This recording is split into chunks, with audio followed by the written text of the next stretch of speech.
Good morning, good day, good afternoon. Welcome to another broadcast of The Competitive Edge. And I want to welcome people across the world to the third day of 2024.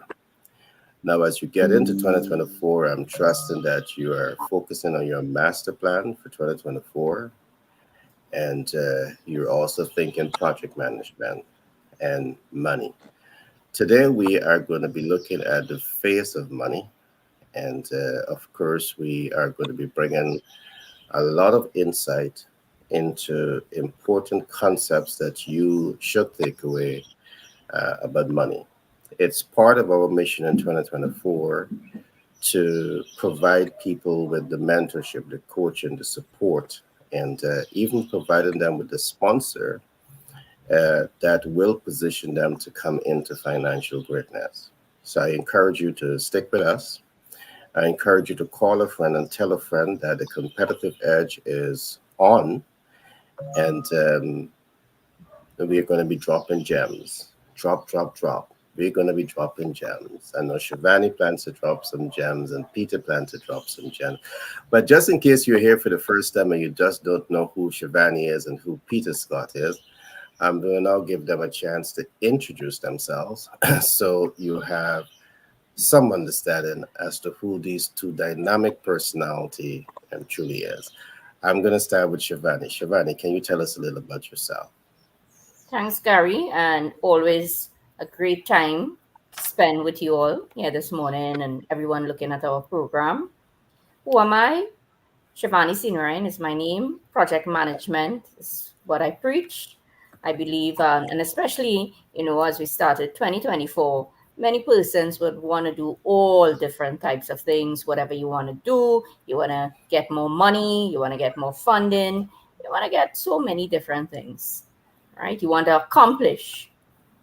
And it all starts with an initiative that you have to roll out into a project.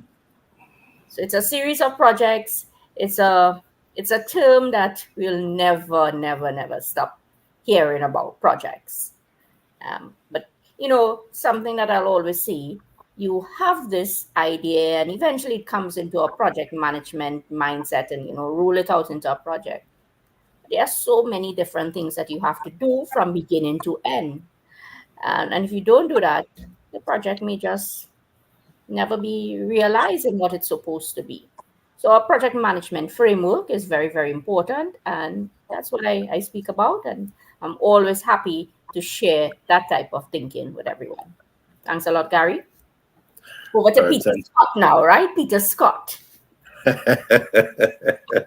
that's how you introduce him, Peter Scott. Yeah. Thank you so much. So much better. It sounds so much better coming from you. I'm telling you. Yes, I agree. I agree. Thank you. Okay, Shivani should have right? Shivani see the right. Okay. Ryan. Yes, exactly. Right. Good, good, good. Oh, yes, you sound good. Yes. Indeed. So we just want Oh, our audience she's to know such a that, great man. All right, Peter, all to you. yeah, we want to let our audience know that we are so much appreciative of their presence, whether they join us on the live broadcast or in the follow-up broadcast that goes through social media. Or focus really, even this morning. First of all, my name is Peter Richard Gus Scott Sr. I've recently changed my name from Scott because I discovered recently that my mother took off the Gus, the GU of it. So when I discovered that, we switch it back. My wife and I switch back our names, my name to the original. But my focus really, even this morning, our program really is Legacy Chronicles publishing program is what we empower individuals to do. Because what we realize is that a lot is being left on the table, and even as we speak today about the face of money, what we want individuals to understand in tough times, in difficult times, in harsh times in which we're living now, the rise of AI, individuals might feel threatened by the loss or threatened by the condition that they might lose their job to technology. But what we want individuals to understand, even this morning, that there is a lot that is within them. Your professional expertise, your knowledge, your life experience, your trials, even your pains and your defeats. There is so much locked in these processes. There's so much that you know that somebody else don't know. And in the global economy in which we live, the global marketplace in which we live, all you need to do is find your place, find your niche, find that voice, find that person that is hungering for the knowledge that you have. Package that, and certainly you'll be able to exchange, because it's a exchange of value. Attention is a value right now. Somebody giving you 5 minutes of their time is a great value. So what you want to do, because somebody is giving you that 5 minutes of their value, of their time, their most precious commodity is their time. If somebody is scrolling through social media and they come across you, they're giving you valuable, they're supporting with their eyeballs. So what you need to do is to be able to say something that will add value to them, so that they will want to hear from you continually. And in so doing, you'll be able to build an experience, give the individual an experience that eventually will mean they will so like what you're saying that they'll be willing to exchange money for the value that you're contributing. And that is what we want to share with you today on Competitive Edge. All right, thanks for that share, Peter. Well, for those who might be joining me for the first time, my name is Gary Thompson, and of course, I wear many hats. But the hat that I'm wearing today, and I want to talk about, is that I'm an author of several books. And one of my last books is titled Master the Sales Communication Process. And what I will do, I will share with you ways in which you could get copies of this book, because in 2024, we want to provide a lot of training that can transform your life in business and in your personal life. So the more you understand about what I'm doing and these books, and you're able to access them, we can reach you in a very special way. Now, one of the hat that I wear, I represent this operation, which is titled the Bestseller Portal. And I want to encourage you to take some time to look at the Bestseller Portal, because we are now on the ground attracting between 5 to 10 million persons to this platform. Now, when you go to this platform, I want you to go to products. All right, there are many things for you to go to, but I want you to go to products in this context. And when you go to click on products, you will get a drop down. You will see in the drop down you have ebooks. I want you to press on ebooks. And here you will have several volume of the book, Master the Sales Communication Process.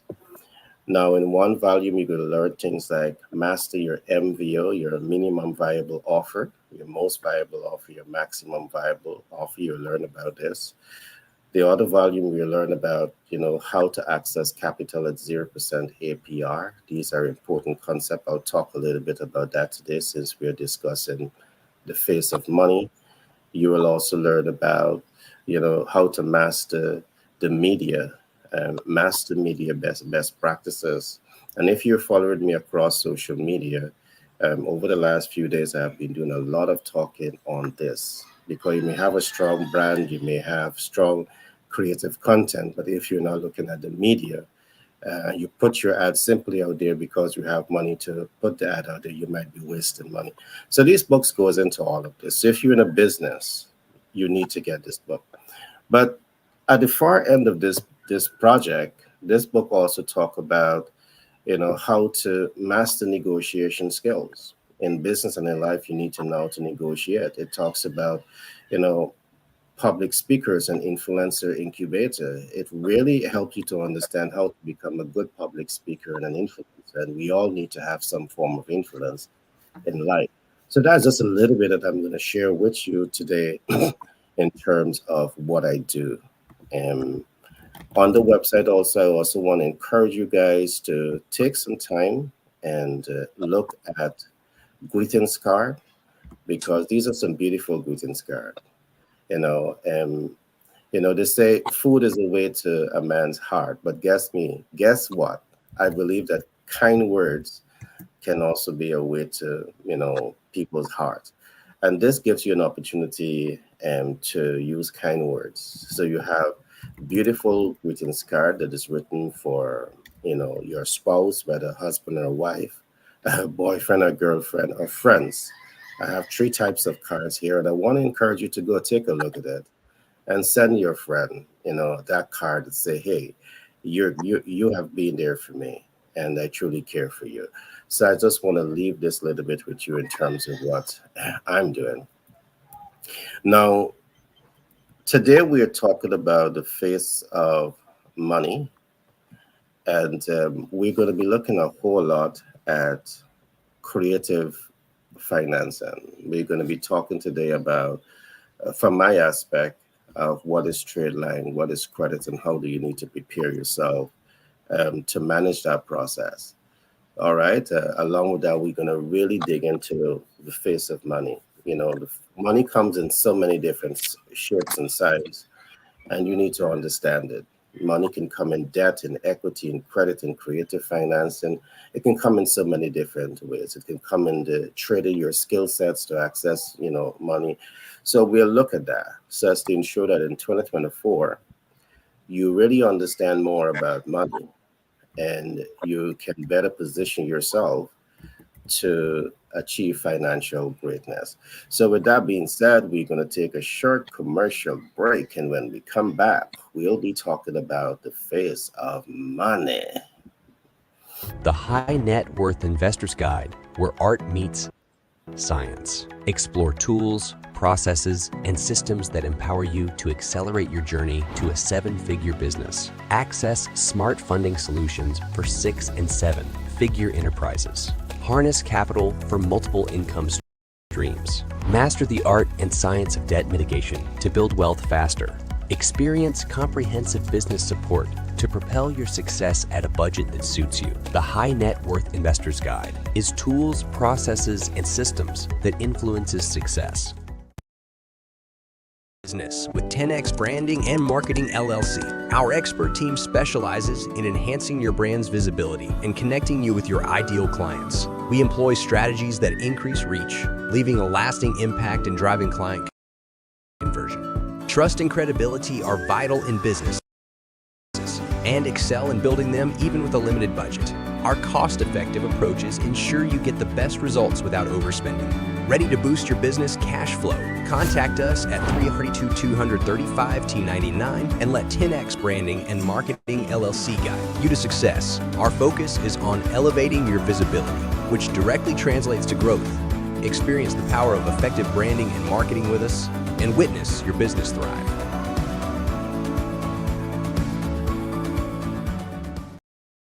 Portal Summit. Are you a rising star in business academia, public speaking, sports, law, medicine, or an influencer? Becoming a best-selling author can open doors to connect with top figures in various fields. Discover how the Bestseller Portal team can assist you. 1. Assisting clients in the creation, refinement, design, and publication of their books, biographies, and autobiographies. 2. Strategizing and executing promotional campaigns while navigating global markets and linguistic diversity to enhance the visibility of your literary works. 3.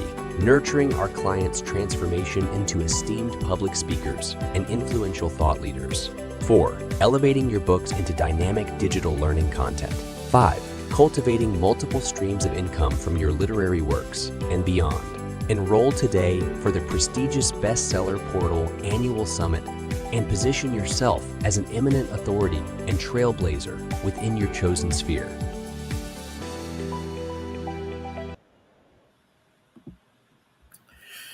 Okay, welcome back to the Competitive Edge, and today we are looking at the face of money. Money, without a doubt, is a common denominator but I do believe that so many persons across the world struggle with money. And that is regardless of the economic systems and the opportunities that exist within those countries. And I say this because I have experience in developing economy, middle income economy, and developed economies. And I see that there's a common thread when it comes to, understanding money, how to access, how to leverage, how to mitigate, what is the face of money. Today, I will spend some time looking at money. And what I want to present today is one aspect of the face of money. And I will be looking at how to use credit and trade lines as capital leverage. So what is trade lines and what is credit? I'll spend some time just briefly looking at that. I'm only going to give a high level overview. When we talk of trade lines, there are several types of trade lines. There is one that we call the vendor credit. For example, you're able to go to stores in the developed world, or you're able to call those stores in the developed world. And by simply using your FICO score, you're able to take out what is known as vendor credit. And what vendor credit is, these stores, what they will do based on your data, they will give you a line of credit for 30, 60, or 90 days. This in itself can serve as a revolving fund. But the beauty about all of this is that with this window of credit that you get, you have zero credit or zero APR, annual percentage rate, to pay on that sum of money for either the 30, 60, or 90 days. So that in itself, while it is not liquid cash that is coming to you, when you understand the evolution of money, it's definitely an opportunity to still access money. One example, you might know that someone needs a particular good, and you have a vendor access to that same good. So you have a 30-day, 60-day, or 90-day credit. So that person wants to buy cash. So you can now say to that person, instead of buying cash, I'm going to have this product shipped to you. And when you receive that product, you will pay me for this product in cash. So that's another way in which you can actually get a large sum of monies in your hand. And guess what? You have 30 days or 60 days or 90 days to leverage that existing cash and to position yourself to make money. And this is why we talk a lot here. It's not enough to understand financial instruments. It's equally important to understand how to access, how to leverage, and how to mitigate. And we'll look at some of that today. So we talked briefly about the NET, the vendor credit. There's also what is known as a store credit. In the case of the store credit, what stores does or do, for example, you have stores like Walmart, you have stores like Best Buys, you have stores like Target, they will give you what is known as the store credit. And that's literally putting a credit card in your hand. The credit card that preference you making purchase at those particular store. But once you make purchase at those particular stores, several things happen. You can also get the net 30, 60, and 90. But what many of the stores also is able to do to you, once you make the minimum payment on the outstanding balance, you also can have 6 months or 1 year of 0% APR. That means you can actually get the cash price of the product that you're buying once you pay the minimum balance on the outstanding sum for that period of time. So you have 6 months or 1 year, no interest to pay. That's capital leverage. And in this particular case too, in terms of the store credit, you tend to get much more than the cost of a single item. Based on your FICO again, they may allocate $5,000, $6,000, $10,000 to you in spending. And that, for a rising star in business, someone that understands monies and know how to flip capital, it could be a big start for you. Because again, you're accessing products, no money down, but you have a buyer lineup right next to you. It's just like house flipping. You buy a house and you flip that house. You have buyers lined up long before you buy the house. The same process applies here. But a lot of people just don't understand how to play this game. All right. But it exists. Our role is us to provide you with that type of information. So you understand that money comes in so many different shapes and so many different sizes. And when you understand how the money game is played, you play the money game. Just talking about playing the money game, we have big companies like Walmart. Guess what? They have over 500 trade lines. That means that they are masters at the money game.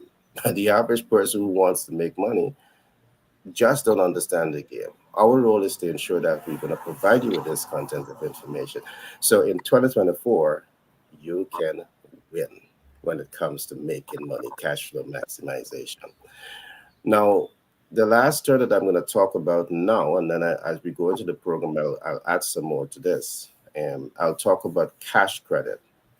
Now, cash credit is, where you now evolve, into you have a portfolio on your ability to manage credit. And now the bigger financial institution, instead of giving you vendor and store credit, which is where you start with, in most cases, you're now getting cash credit.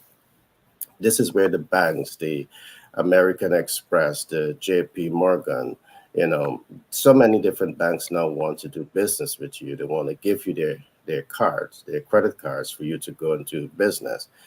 Now, in getting credit cards, you can either have the non-secure credit card or you can have the secure credit card. The difference between the two is that with the secure credit card, you are depositing a sum of money into the account and you get a credit card that matched it. And over a period of time, they may remove that security and give you another sum of monies for you to spend.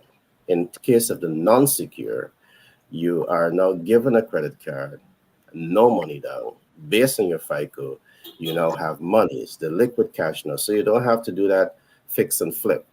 No, you now have the liquid cash in your hand. No more fix and flip to have the money and then leverage. You now have the cash in your hand. So this is, part of the face of money in the developed world, in developing economy and, middle income economy. Some of these things still needs to take place. Our role is to share the information. But let me go into a couple other things as we look at this. This is an evolving line of credit, all right? And it has no restriction, meaning that you can, once you get access to this, you can leverage this type of capital any part of the country, any part of the world. All right. So when you really need cash to invest, starting here, which is the lowest hanging fruit, all right, it's a smart start. All right. And this has nothing to do with debt and equity and all of that. This is a different financial instrument that you need to understand. Guess what else? When you know what you're doing, you're also able to access this type of credit line at 0% APR. Again, here you're accessing $5,000, $10,000, $20,000, $100,000, $250,000 in credit line with no debt obligation meaning no annual percentage rate placed on that principal balance for 6 months to a year. It can even go up to 24 months. This is what happens when you know what you're doing. Now, this is opening up tremendous opportunities for you because some business leaders I'm talking to, they just need $50,000. They just need $30,000, $100,000. And credit line, all right, is a unique platform for you to tap into. Now, I'm saying all of this, and not because I want to say it. We just don't come here and talk because we want to talk. All right? We come here to educate you because this is what we do. All right? In terms of the vendor credit, we can get you set up within a couple of hours. Once your FICO score is good, we can help you to access these type of funding based on your FICO score. You don't need any collateral, just a healthy FICO score. All right? You at least need to have let us say 680 and above, and we can help you with this. All right, so there's a couple of things that you also need to know, and let me bring it down here. To access these line of credit, you basically need a healthy FICO score, you need a fixed place of address, and you need to have contact information.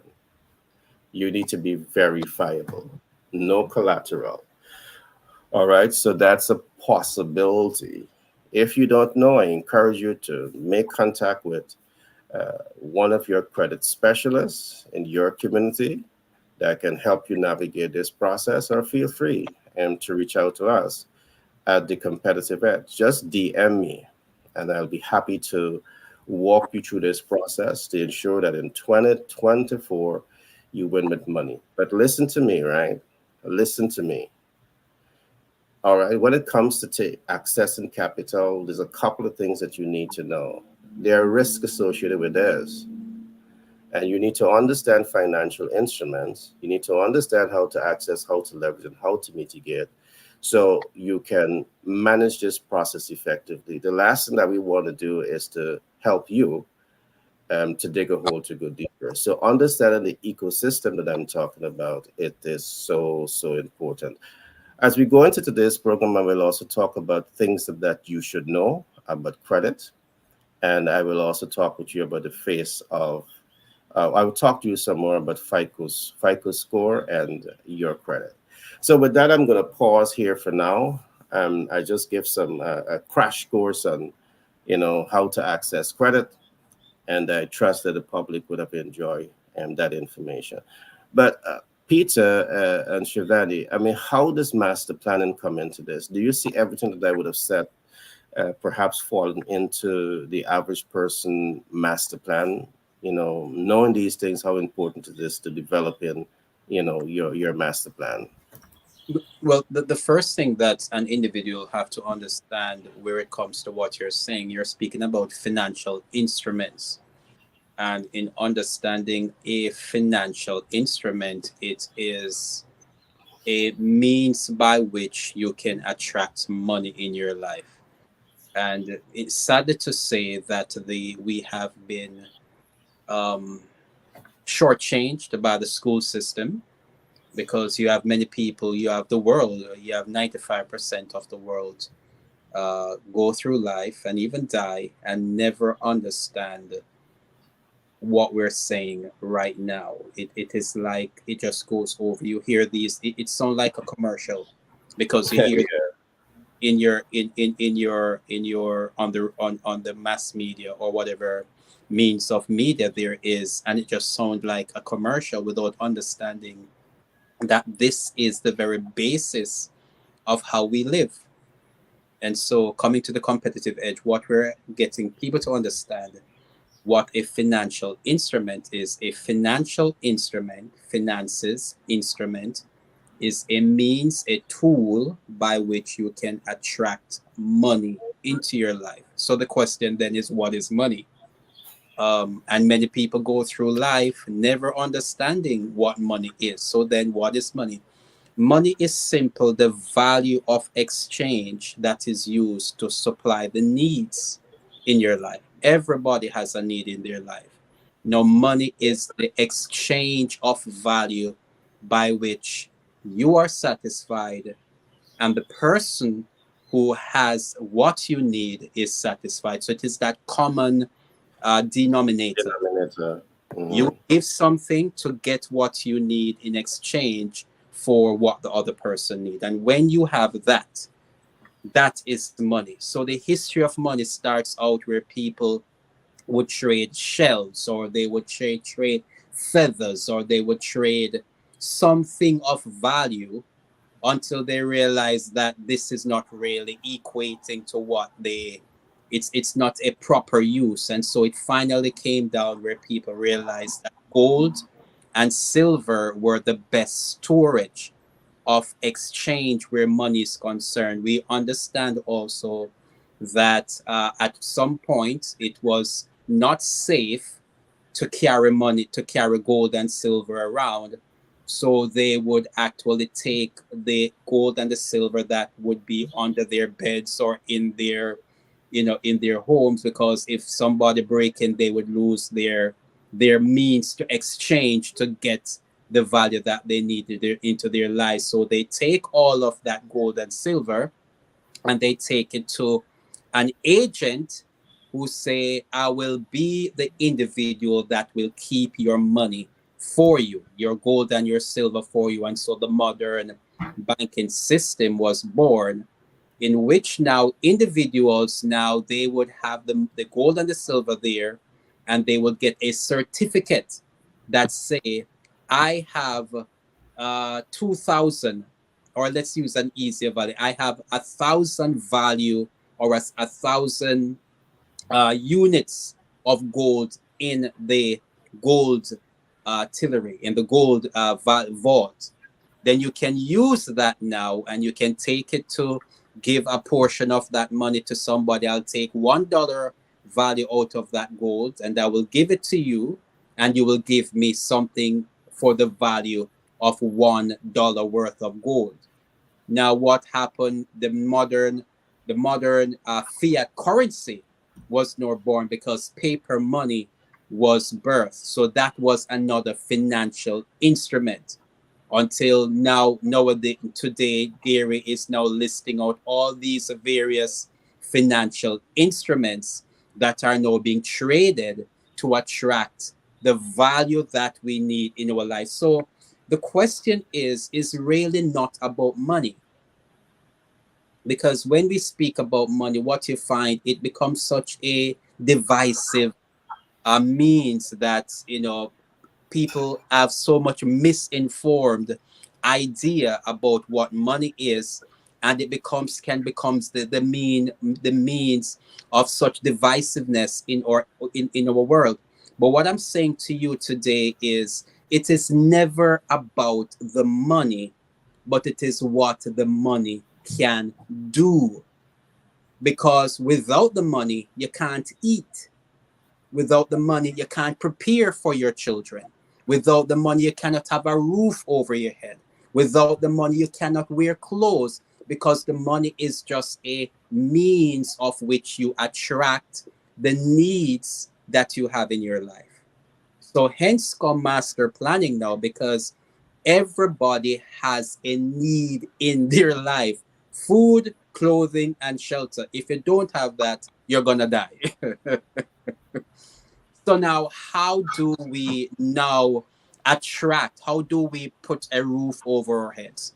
How do we have food for our families to eat? How do we wear clothes? And then some people in some economies, in some places, it is dehumanizing to see the conditions in which they're living, not even clean water to drink. Why? Because they don't have sufficient amount of money, or do they just not understand financial instruments? So what I say to individual, where financial instruments are concerned and where master planning is concerned, you start with the cost of your life. There is a cost for you to breathe. There is a cost that is so you don't do anything at all. You are just born. And there's a cost for your existence that you cannot deny. And if you deny it, you will die.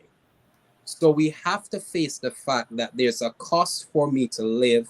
And the only way I'm going to pay that cost, I have to have something to exchange with somebody else for the need that I have in my life.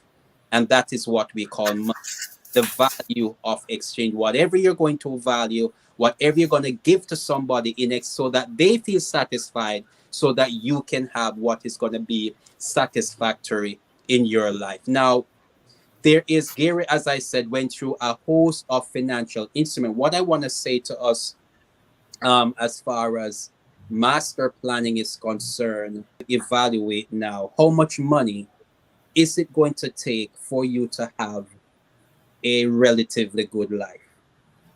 How much money? How much will it take to satisfy the cost of your life, for you to feel like a human being, for you to have some sense of dignity as a human being.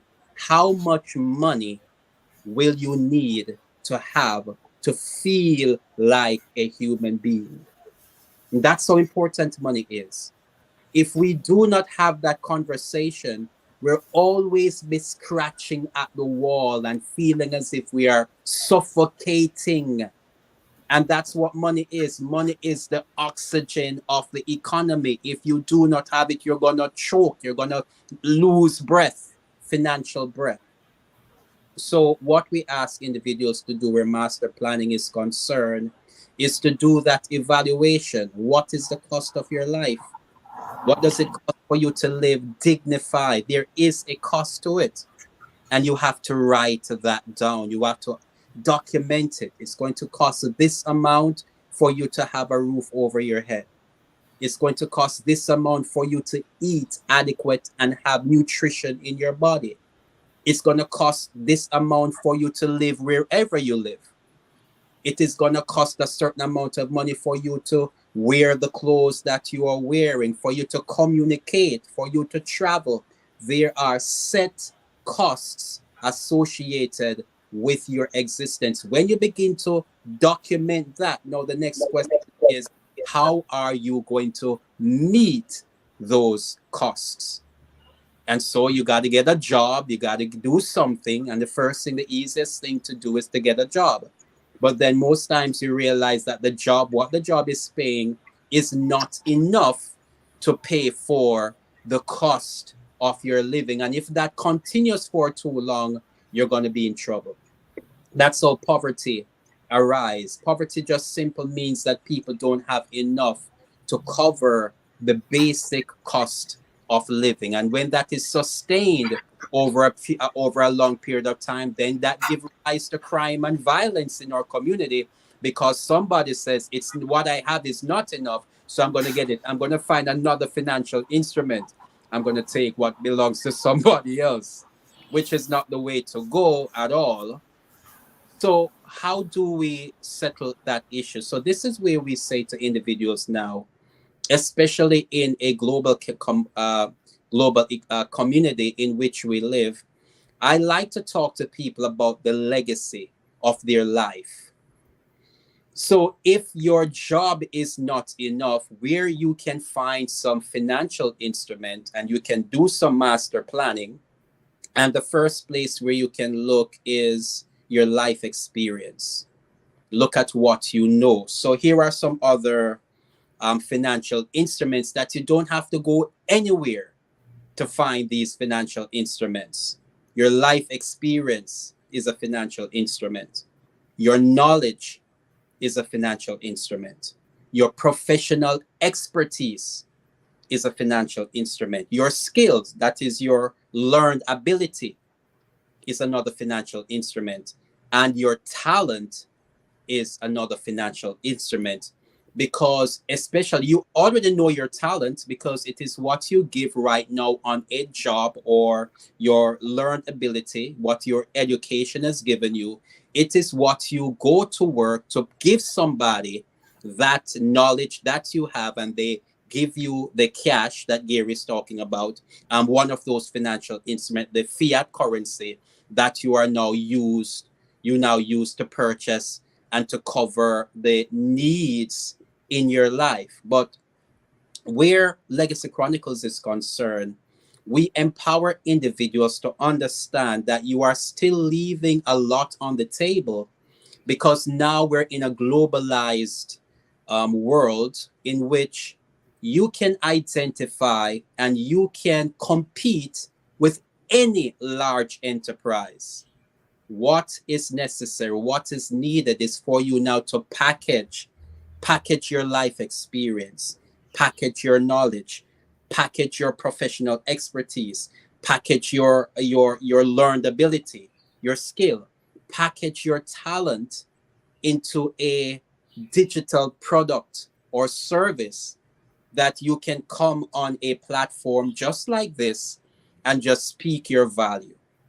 package it on a website, package it into a course, package it into a book, and communicate that value in such a way, because what you know, somebody else don't know.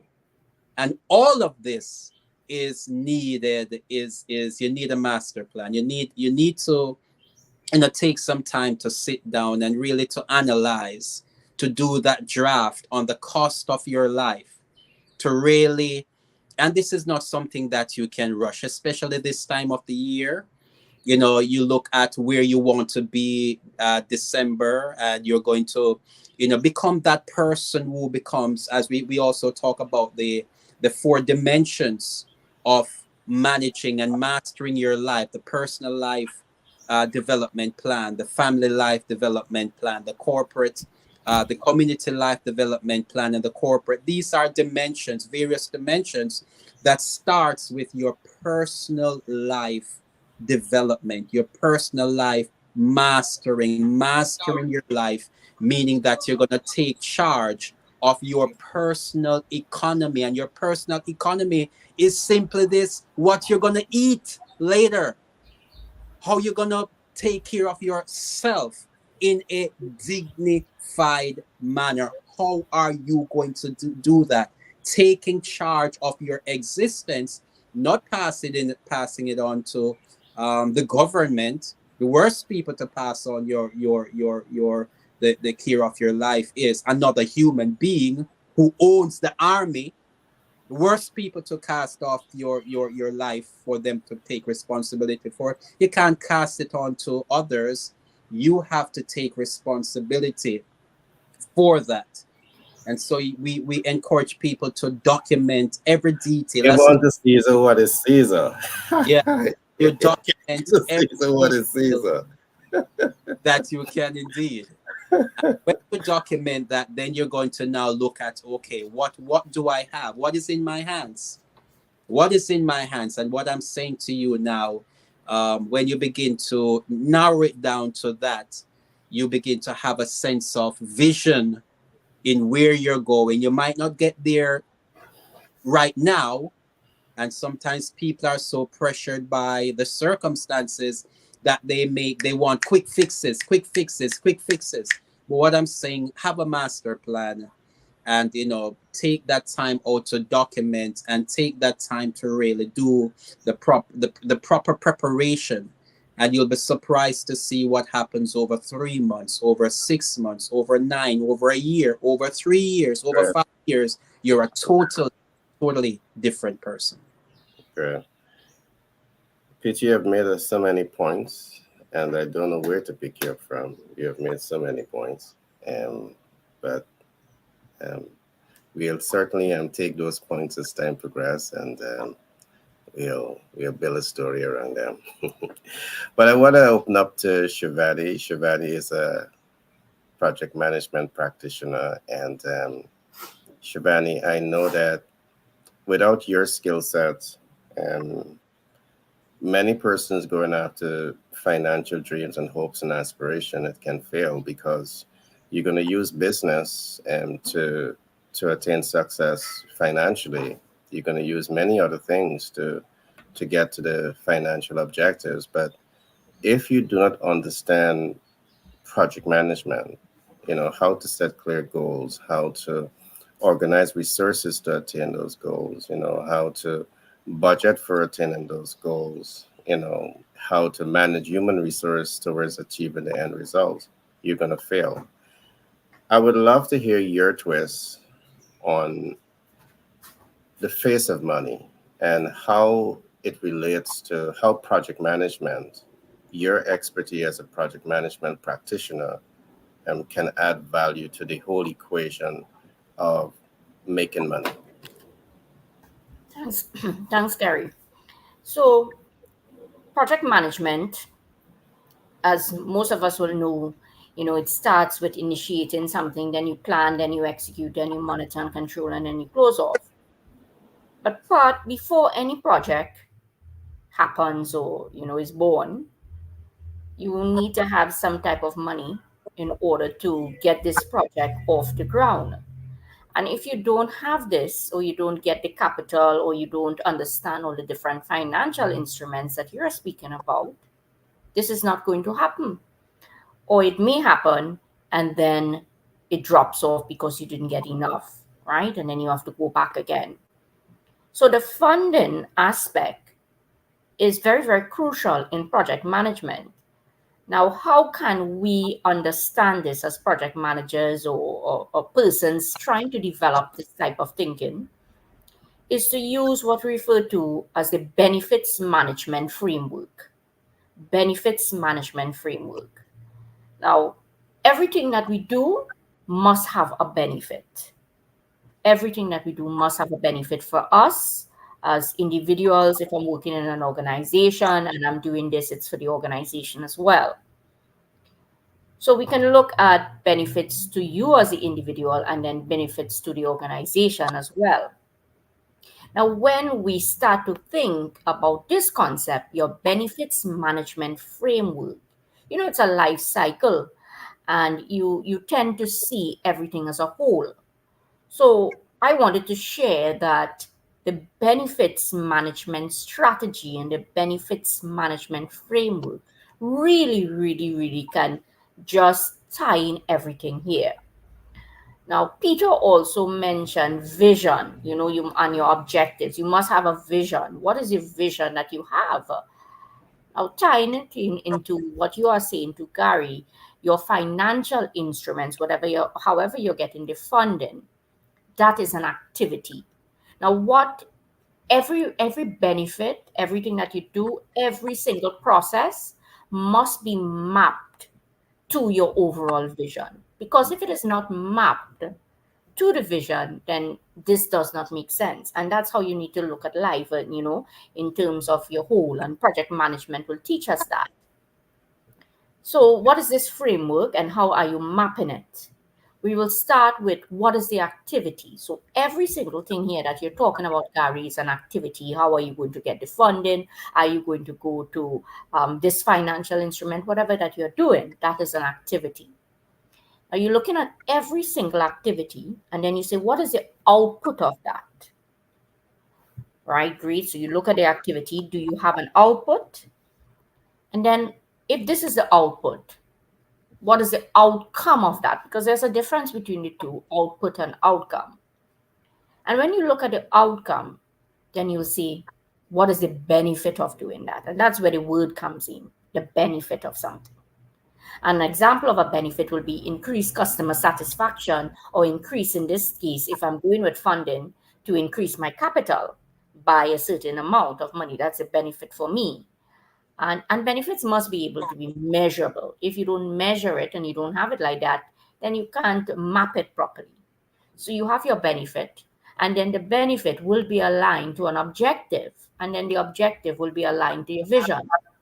So project management here teaches us a framework, and for this financial instrument talk to really blend properly with project management for excellent success, you talk about it from a benefits management point. And the benefits, you must know every single activity, which, for example, would be, how am I going to get the funding? You list it, you document it, you set it to, you must document. You have your activity, then you reach to your output, then you go to your outcome, then you go to benefits, then you go to objectives, and then, of course, it must tie in with your vision. So I'm mapping every single thing that you said there with your financial instrument. I'm documenting, I'm mapping it to make sure it ties into my vision. And now, if it is not, then this is not going to work. It's not going to work. And I say, well, move away, because it's not tying into the vision. Or you have to get it now tied into the vision. So to sum up what we just said is, or the skills review that I like to talk about after anything, the skill that you should obtain here in this little talk is a benefits management talk. You take the financial instrument, whatever you're saying there, Gary, you document it into your activities, you go to output, outcome, benefits, objectives, and then tie it in with your vision. So that's like my little 3 cents there, right? That was a great share, Shivani. And this is why I love project management so much. there's the project, and then there's the project activities, which comes under what we call in project management your WBS, the work breakdown structure. Because you have the whole project, but then you have human resource needs to address. You have technical resource needs to address. You have capital resource needs to address, which becomes activities under the whole of that project.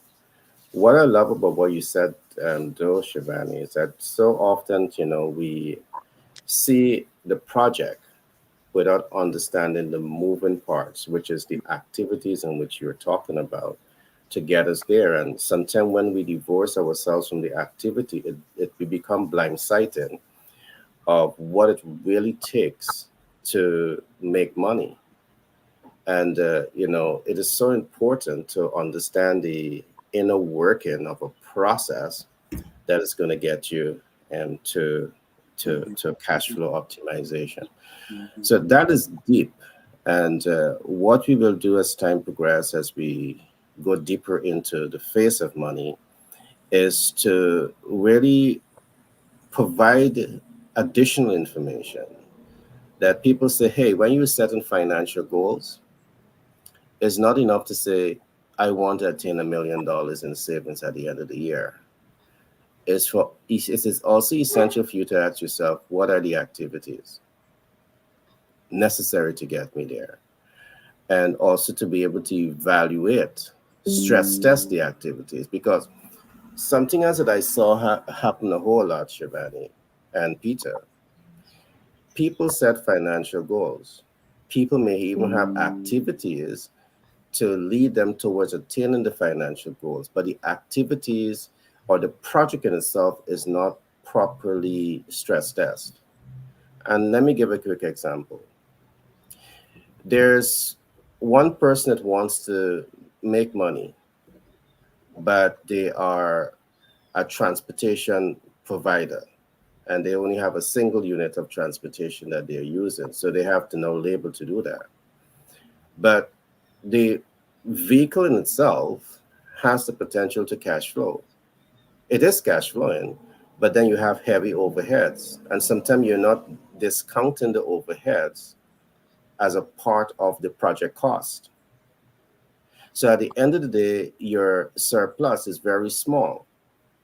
It's a fraction of what you want to attain at the end results. So the project in itself has to be stress tested. I see this happen a lot, but we'll go deeper into that as time progresses to really expand on some of what Shivani would have said. But I really love the points that you would have made, Shivani. Great point. What I want to do quickly, I just want to drop a few other quick nuggets based on what I would have said earlier on. Because it is not enough to know financial instruments and know how to access financial instruments. There are things you should know. So I will walk you through some of the things that you should know when you are attempting to access certain type of financial instruments. I see that as part of our responsibility to educate the consumer in terms of what they're getting into. When it comes to trade lines and credit financing, there's a couple of things that you need to know. You need to understand what we call your statement. And I'll explain this just now. You need to understand what is the balance. You need to understand your billing cycle. You need to understand open and close dates. You need to understand due dates and minimum balance due. These are 7 essential things that you need to understand. And I'm saying this because of the fact that we have done the research. We are interfacing with clients all the time. And we see that many persons, you know that you want the money and you're happy to get the money, but then you struggle to reach your obligation, and that affects your FICO. You start to get derogatories, and then it starts to undermine your chance to access more capital to build a healthy vision. So let's go into this. How important is the statement, and what is the statement? Now, the statement is that bill that you get every month. And the statement should help you to understand your credit limit, your credit utilization, your credit line, and your remaining balance. Credit line remaining balance. So there's three things that I looked at here. When you look at your statement, you want to know your credit limit. You want to know your credit utilization, and you also want to know your credit remaining balance. It's important. And I can tell you this, it sounds simple, but people have major difficulty reading and understanding, interpreting their statement. Now let's come to balance. In very most cases, when you see the balance, you don't know if your balance is an outstanding balance or a remaining balance. In most cases, when you see balance, some people say, oh, this is the money that I have to spend, not necessarily knowing that this is the balance that you have outstanding. All right. So it's important to be able to distinguish these two, because if failing to do so, you're going to be throwing that noose and choke hole around your neck. The next concept I'm going to come quickly to is what we call the billing cycle. Now, how important is the billing cycle? Understanding the billing cycle, it is something, is a factor of credit that can make or break you.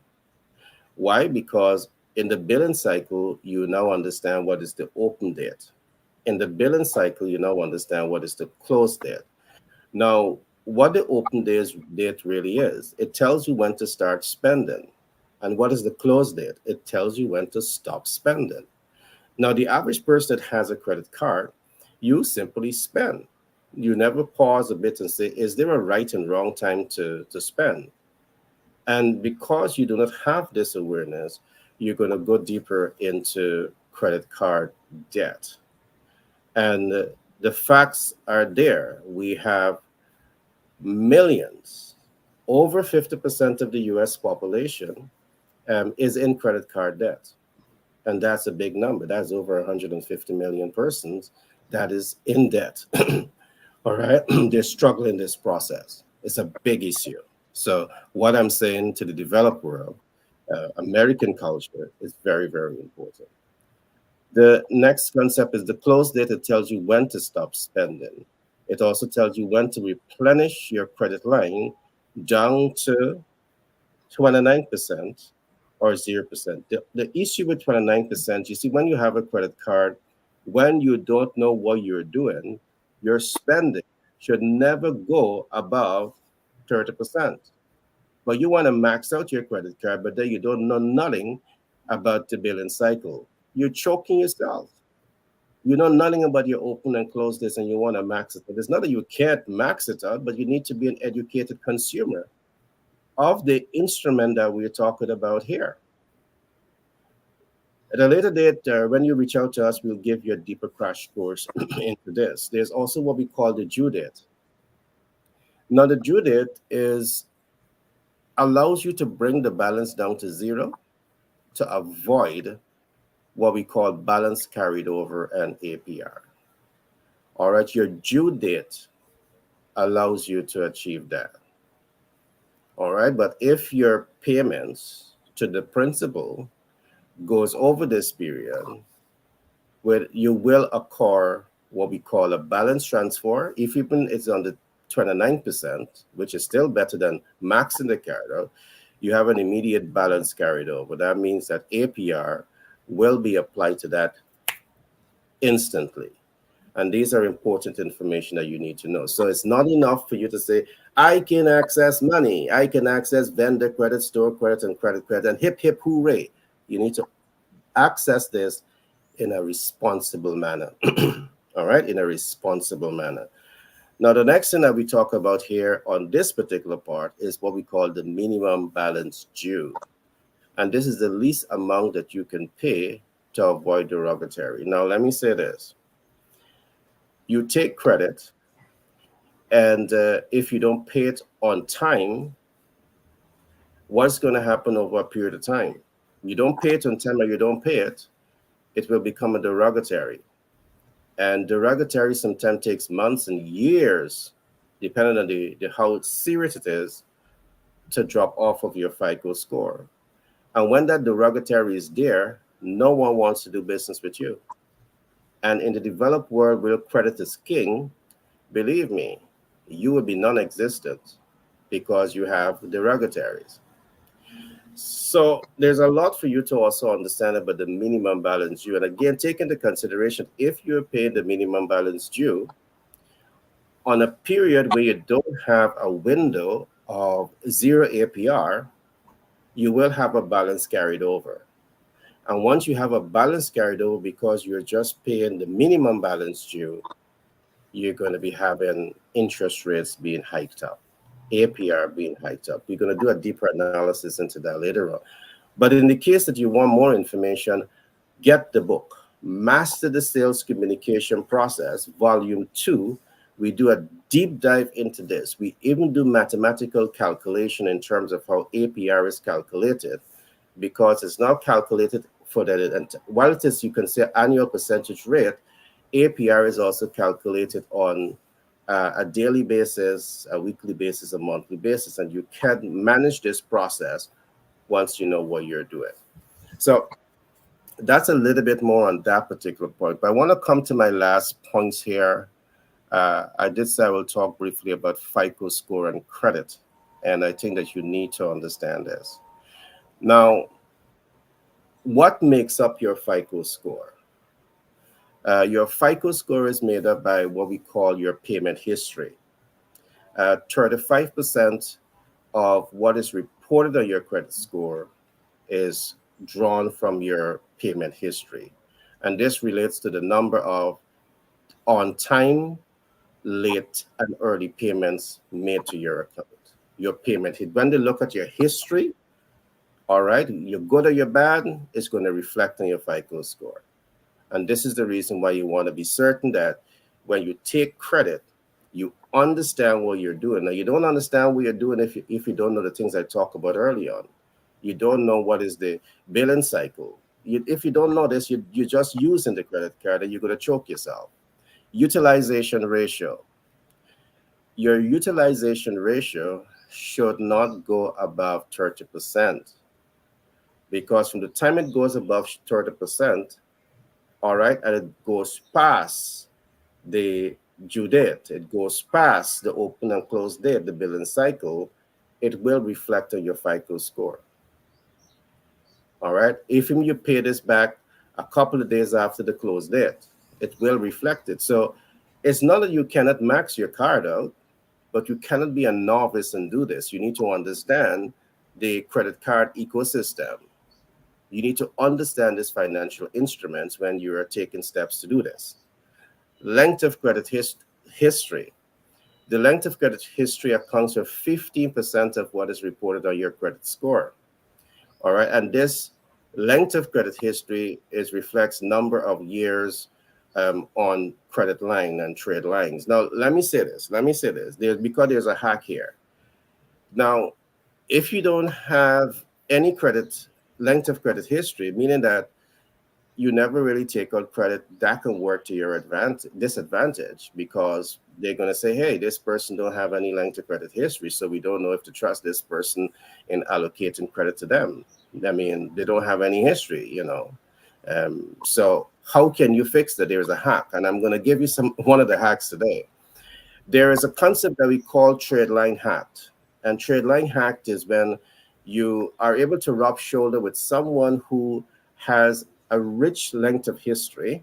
It could be your mom, your dad, your uncle, your aunt, a friend, and they simply add you to their trade line.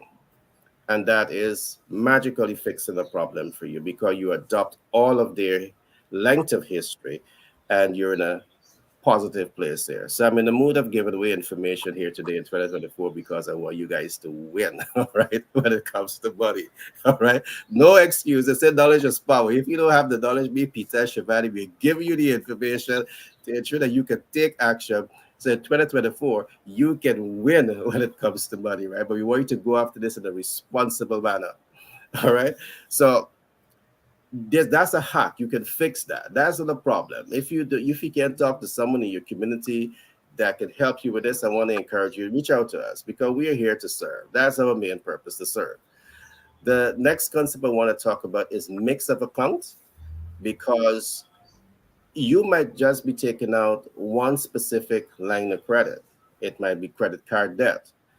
but is it helping you? The financial institutions, they also want to know that you can deal with a mix of account, meaning that you're dealing with credit card, you're dealing with mortgage, you're dealing with student loans. That becomes a mix now, so they know that you have the ability to manage this. Now, I'm not saying to you, go and take out a student loan if you don't have a need to do so. But I'm saying to you, mix of account influence financial institutions' a willingness to want to do business with you, because they're assessing your profile. And it's by looking at this profile and assessing your ability to manage the profile, tells them, hey, Shivani is good at managing a mix, so we can give her more. But the less information that they have to make an assessment of your spending profile, your financial management profile, is the less support you're going to get from them. There are ways in which you could also address this issue. Now, in terms of the mix, in terms of this instrument, what I'm talking about here, you have installment loan. Installment loan is like a mortgage. All right. Installment loan is like the student loan. And they want to see that you're dealing with this. And then you have revolving loans. Revolving loans is the credit card, because once you pay it off, you have access to it. So that becomes revolving. It's always there for you once you manage it responsibly. The last thing that I'm going to talk about here is new accounts. One of the biggest mistakes that you could make is that you start to get access to credit is to take out too much of credit cards at the same time. All right, too much credit card at the same time. And this account, mix of accounts accounts for 10% of what is reported on your credit score, and also new accounts accounts for 10% of what is reported on your credit score. You don't want to be getting excited here and going after opening too much of credit card, because it's going to affect your credit score. It's going to create inquiry. Every time you apply, the credit card institutions, they are either doing what you call a hard pull or a soft pull, and both of them will result in an inquiry. All right, an inquiry may or may not hurt your credit score. So I'm saying to you, these are important concepts that you want to know, so you can become a responsible and highly educated consumer when it comes to leveraging the credit card trade lines and such like. So that's the last piece that I want to say on that today. And I trust that you really enjoyed today's program, The Face of Money. But having said that, I'm now going to open up back to my colleague. And, because everything that I've just said falls into master planning, because if you're going to take credit, debt and equity, whatever the face of money looks like for you, you need to have a master plan. And if you don't have this information that I've just spoken about, do you really have a master plan? Because a master plan tells you that you're not just taking action, but you're taking informed action to realize the dreams and hopes and aspirations that you have for yourself.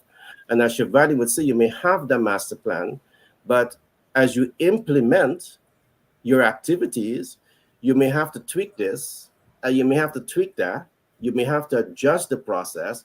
So again, if you have that master plan, but you're not talking to a project management specialist that can help you navigate the process, believe me, you need those expertise. And I am so happy to have both experts on stage with me today, Peter and Shivani, because we are committed in 2024 to keep bringing you this high level of information that can transform the way you do business.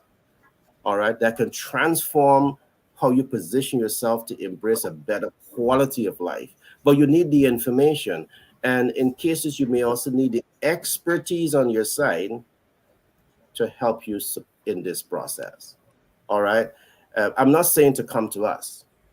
You may be able to find somebody in your community that can help you. But I'm saying to you, when you come to us, we will leave no stone unturned to ensure that you win with your dreams and hopes and your aspiration. And we have an ecosystem. We have a team of subject matter experts that is committed to that process. of getting you from A to Z when it comes to realizing your dream. And that's the difference with us. You will win once you become part of our community.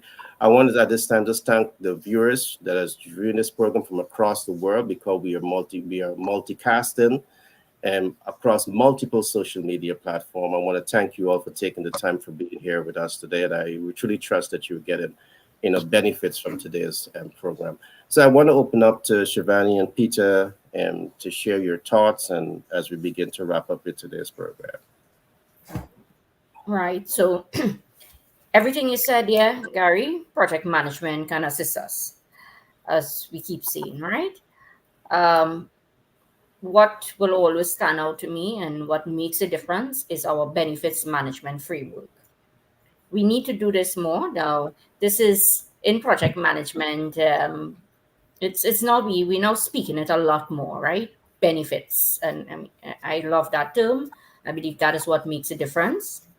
Yes, we spoke about the work breakdown structure and all these great things, but we need to understand benefits as well, right? And Yeah. that's very, very, very important. You could have all a great work breakdown structure, and this is not going to work, right? All of this work breakdown structure, and this is not going to work.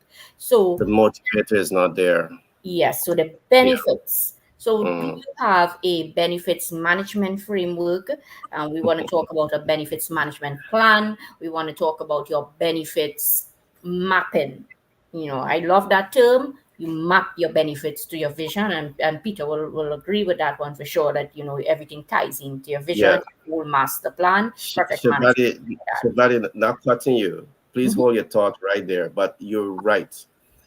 In management, I may use a different term. I talk about impact strategies, Right. and that impact strategy has to be built out to achieve impact at 4 points. So you're so on point with what you're saying. Go on, Shivani. I like the impact strategy. I like that term, impact strategy. What is the impact of it? So, Mm-hmm. benefits management plan, benefits mapping, and of course, benefits realization. How Mm-hmm. do we realize this? Because you have the money, you have this nice document, but it's a whole strategy in how you have to realize the benefits. And if you don't, well, this is not going to work. It's not good. Yeah. So we have to work it. Project management can definitely work this. It can Mm-hmm. tie in this so wonderfully together. So that's my closing points there. Shivani, as you talk about benefits, I wanted to chime in a little bit here, because I think one of the mistakes that project managers and sometimes novices in management can do is to start a project, but you're only looking at personal benefits. You're not looking at how it's going to benefit the team member. So the team member is demotivated, and if they're demotivated, they're underproducing. And if they're underproducing, they're slowing down the project. If they're slowing down the project, the cost of the project is actually going up. So there's so much of benefits to what you just talked about. When we can pause a bit and look at benefits, and the mapping, ensuring that who's supposed to be getting this type of benefit. You're mapping it to ensure that they're getting it, and you can tweak the plan to ensure that they get that and a little more. So they're always motivated in executing the various activities to bring that project to a successful end. Man, Shivani, you dropped some gems. I truly love it. Peter, all to you, my friend. What are your thoughts, your closing remarks? Yeah, I was just reflecting on what Shivani spoke about, the benefits management framework and the benefits management plan and the benefits mapping, the benefits of life. And it goes back to what we were saying about the face of money again. That Yeah. money of itself is, what is it? What is it for? And the benefits is that the money will be used to buy the food that you're going to eat, the clothes that you wear, the roof over your head. That's the benefits. So if you want the benefits, then it is important for you, and that's the purpose for the money. And so what we want to also do is to be kind of clip the inner switch, flip the switch in individuals' minds, because a lot of individuals, they have a bad perception where money is concerned. A lot of people believe that money is evil. And because they already have this mindset that money is evil, it creates a bad relationship with money where the exchange, and this is where you find that, the evils of society become so much what it needs not to be, or anything that has to do with the exchange become convoluted. The exchange that we need to have for money to flow from one person to the other, it become corrupted because we have a mindset that says money is evil, where money is just the means of exchange by which I can give somebody what they need so that I can have what I need. And we cannot afford to come to corrupt that the frequency of exchange right there. Money. So the mind is evil, not the money. The mind is evil, not the money. And it's not even the mind, but it's what has been told. It is concepts told.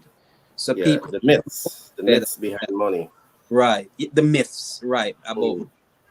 And so what we are getting individuals, we love to get individuals to understand is that life is a business.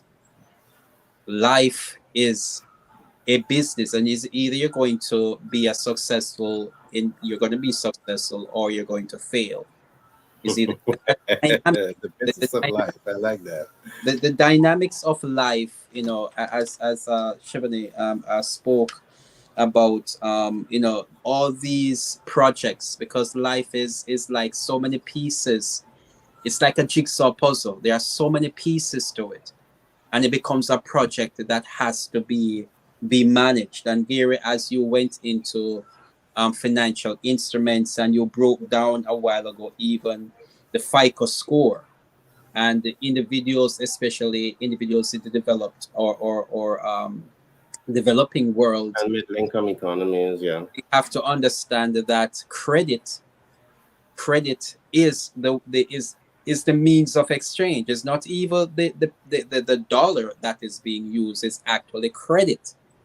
And then that's another whole apparatus that needs to be understood, as you were breaking down a while ago. Because if we don't understand that when you're living in a credit-driven economy, if you don't understand, the payment history, utilization of ratio, length of credit history, mix-up accounts, if you don't understand all of those things in a credit-driven economy, no matter how much you try to use cash, you're going to fall into trouble. Peter, I want to say two things based on what you're saying there, because you've made a statement that trigger off a thought, which is profound. Early on, you talked about, you just spoke about credit-driven economy. And as you speak about that, something became so much more clearer, that in developed world, trillions, billions of dollars is traded daily in credit. Right. On the other hand, you're taught negative things about credit. But big empires, they understand credit. Right. And every single day, they are leveraging credit, billions of dollars in credit, to build wealth for themselves. And if we should go back to understand how that is developed, is where we understand that when remember when we used to have the gold, when some smart individual finally understood that gold is the best storage of value, and so they begin to mine gold because it was, well, as I say, the best storage of money. But then to keep money in the house, it's not safe, so they take it to this agent that says, I will keep your money for you. But then the agent does some, and then you give us a certificate of deposit, right? To say that, yes, you can take the certificate of deposit to let whoever you're doing business with understand that you have 1,000 value of gold here. But then what the gold, the agent would do, anybody that comes in, he would also lend others of your $1,000 of credit, your thousand value rather, your $1,000 piece of gold. Somebody come and they will say, okay, I don't have any money, and so the bank would says, yes, but I have 1,000, a thousand value of gold right here. Guess what? Here's what I'm going to do. I will lend you $1. You will go out there, use that dollar, then you give me back $1.50. So the bank now went into the business of using other people's money to make money for themselves. And that is where now credit was birthed. That's a business too, right? That's a business model too, right? Right. That's your business model. They make more money. So what happens now, where economists crash, is when there is they don't even have $1,000 anymore, but they are now lending $2,000, $3,000 worth of credit into the economy. So that is where now the fiat currency comes into being, because people are walking around with these pieces of paper that they call money, and it has no backing to it. It's just that the bank and the government come into a partnership that says that this piece of paper has credibility, but it has no real value. Now, all of that is a myriad of information that needs to be managed, and so that is why master planning. Master planning. If because there's so many moving parts taking place at any given day, that you have to take the time to write out a plan, and then now you have to become the CEO of your life, the chief executive officer of your life, because there are so many moving parts to manage that you of yourself will not be able to manage. Just what Gary said here today, how many hours are you going to give to learning and to give oversight to that, to see that it is done properly? And then there is so much pieces, and Chevrolet mentioned, even just to manage the issues alone, you realize that there's so much to and there's only 24 hours in the day. So that is why you have to start with that master plan, because it will give you a bird's eye view of what is going on in your life. It will give you an understanding of it will give you an understanding of your strengths and your weakness. I'm not what Gary was saying a while ago. There's so much there, and you need somebody who understands that. And that is why Gary would say to you, find somebody in your community that has specialty or expertise in these areas, and you begin to look at from your master plan. You can look at the various places in your life where that's above your element, or that is outside your school, and you form partnerships with individuals who has those skill sets, and you give them an exchange. You says, look, I will do this for you if you will do this for me. Begin to build that community. And this in essence is why we talk about the personal life master plan, the family life master plan, the community life master plan, and the corporate master plan. And then you become the CEO over all of that.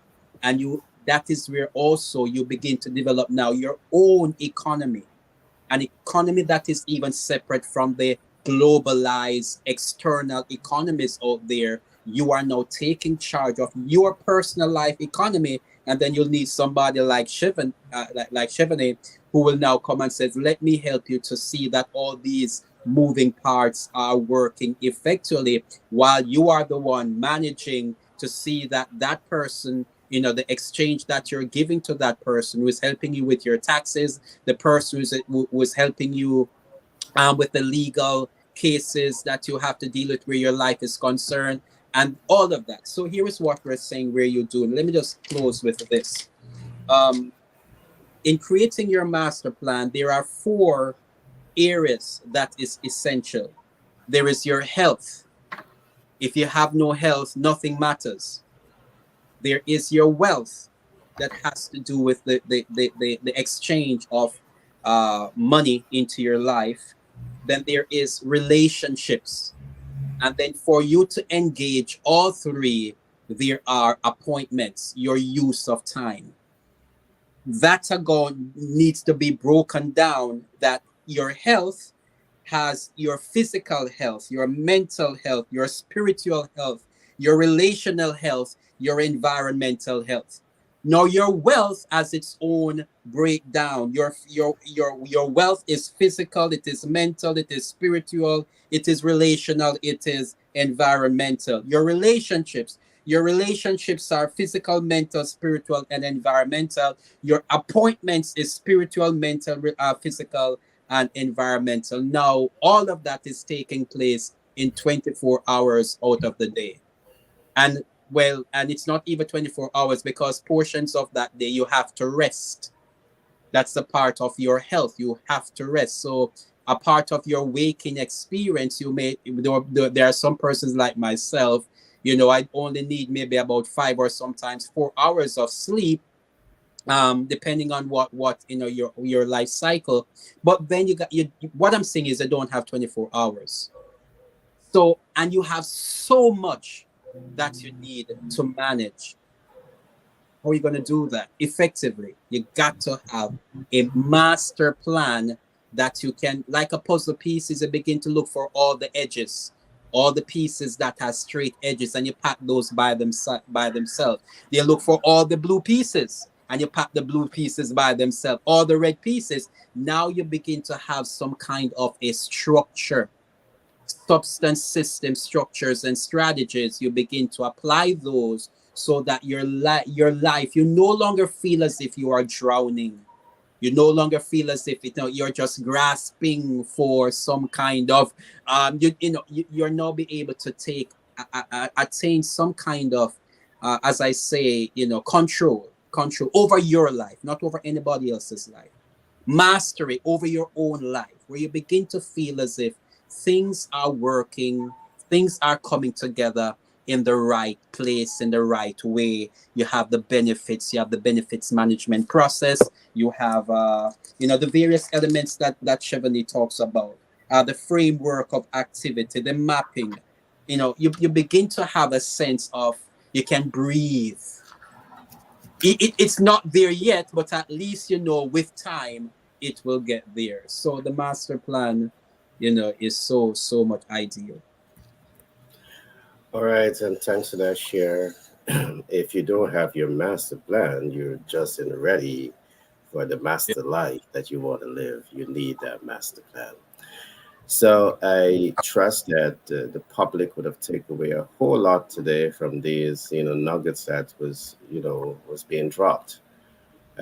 My closing remarks on the face of money, and money is a medium of exchange, and money is a unit of account. Money is fungible, and money is a store of value.